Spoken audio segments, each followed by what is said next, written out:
Bapak Ibu dan saudara semuanya. Kali ini kami menampilkan suatu gambar yang saya peroleh dari pengalaman langsung dari Tuhan Yesus. Jadi pada hari Kamis tanggal 20 November tahun 1986 pukul 17, saya sedang duduk di kamar tamu merenung berterima kasih pada Tuhan Yesus karena Tuhan Yesus telah menyembuhkan penyakit saya, penyakit non medis, pada perjumpaan kedua hari Jumat 19 September tahun 1986. Tuhan Yesus datang dan mengajak saya keluar rumah.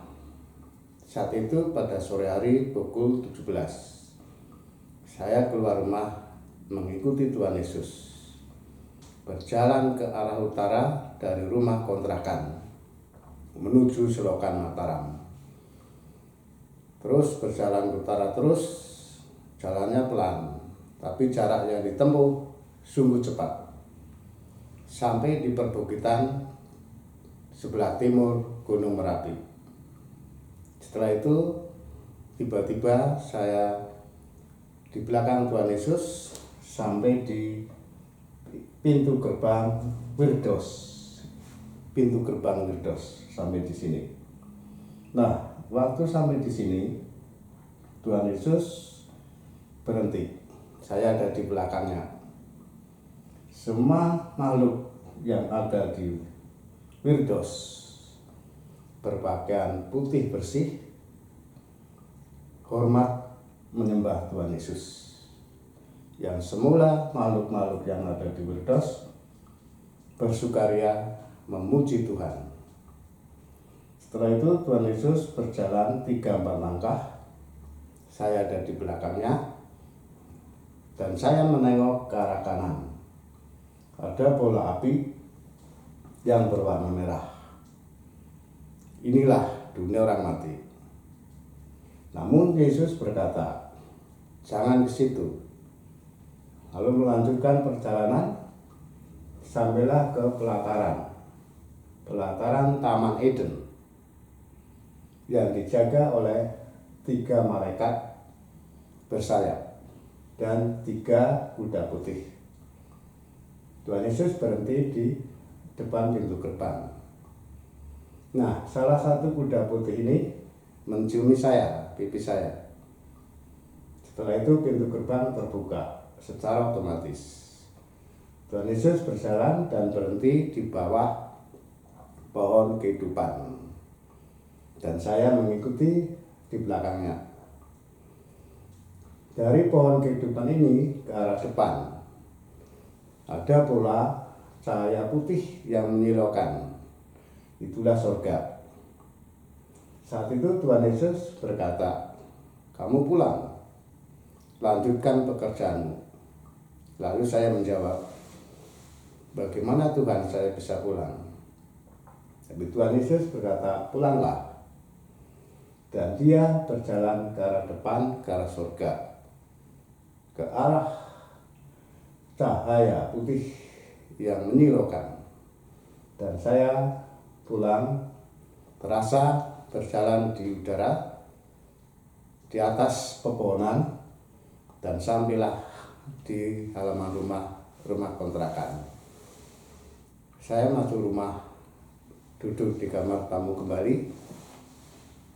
Saya termenung. Apakah ini mimpi atau kenyataan? Karena pada saat jam 17 tadi saya belum tidur. Nah, itulah kenyataan yang Tuhan Yesus mengasihi saya sebagai penghiburan setelah saya menderita sakit untuk menjadi pelayan. Dan saya akan setia pada Tuhan Yesus sampai selama-lamanya dan setia melakukan melayani Tuhan melalui pelayanan terhadap sesama sesuai dengan karunia yang Tuhan berikan pada saya, yaitu karunia pengusiran roh-roh jahat dan setan dan meremukkan kepala setan-setan di dalam pelayanan terhadap orang-orang yang kena santet. Nah, Wirdos ini adalah tempat penampungan sementara roh-roh orang mati yang semasa hidupnya beriman pada Tuhan Yesus. Tempat penampungan sementara roh-roh orang mati yang semasa hidupnya beriman pada Tuhan Yesus sudah bersukaria memuji Tuhan dan memakai pakaian jubah putih bersih seperti malaikat. Kita bisa membaca di dalam Lukas 23 ayat 43 dan juga Wahyu 2 ayat 7. Nah, terus Taman Eden. Taman Eden ini di dalam pelataran di luar pintu gerbang dijaga kerubim, dijaga kerub, bentuk jamaknya kerubim, makhluk yang bersayap. Jadi menjaga jalan menuju pohon kehidupan. Jadi kalau kita lihat bahwa di dalam Kejadian 3 ayat 24 bahwa jalan menuju ke arah pohon kehidupan dijaga kerub, jamaknya kerbim. Dan juga di dalam Yehezkiel pasal 9 ayat 3 dan pasal 10 ayat 1, mereka kerubim menyediakan kendaraan tahta kemuliaan Tuhan. Yang saya lihat kendaraan tahta kemuliaan Tuhan adalah 3 kuda putih dan kerubim 3 malaikat bersayap. Nah, ini pintu gerbang yang secara otomatis akan terbuka jikalau Tuhan Yesus masuk ke sini, Taman Eden. Nah, di dalam pohon kehidupan ini, pohonnya besar, hanya 1 pohon. Buahnya lebih banyak daripada daunnya. Buahnya sebesar bola tenis dan berwarna-warni. Tidak hanya 1-2 warna, tetapi ada yang merah, ada yang biru, ada yang putih, ada kuning, ada jingga, dan macam-macam buahnya. Inilah Taman Eden.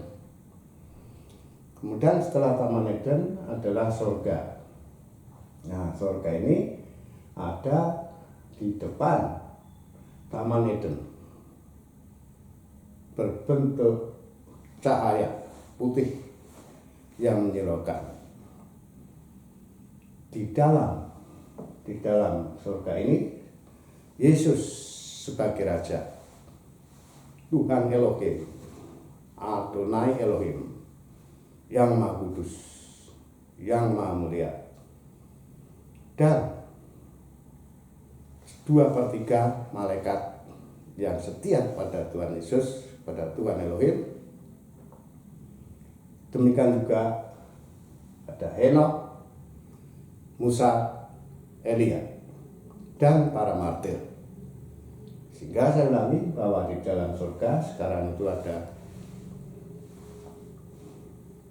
2/3 malaikat yang setia pada Tuhan Yesus. Ada Henokh, Musa, Elia, dan para martir. Dan Yesus sebagai Maharaja yang berkuasa di surga. Nah, untuk surga ini kita bisa membaca di dalam Yehezkiel 63 ayat 15, Wahyu 2 ayat 12, itu menjelaskan tentang surga. Demikian juga di dalam Wahyu 21 ayat 18 sampai 26. Maaf. Wahyu 21 ayat 18 sampai 26. Nah, ini adalah yang berwarna merah. Bola api berwarna merah adalah dunia orang mati.